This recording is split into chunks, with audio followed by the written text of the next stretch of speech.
potatoes. Mash well.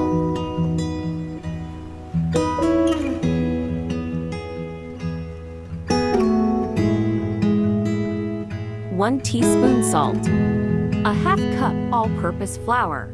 Mix well until a dough is formed.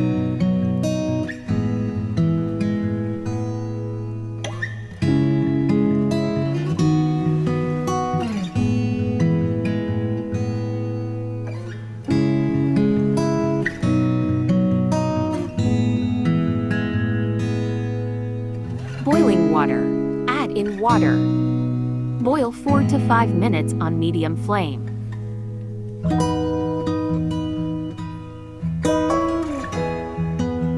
Add in cold water. 1 tablespoon cooking oil. 1 tablespoon chopped garlic.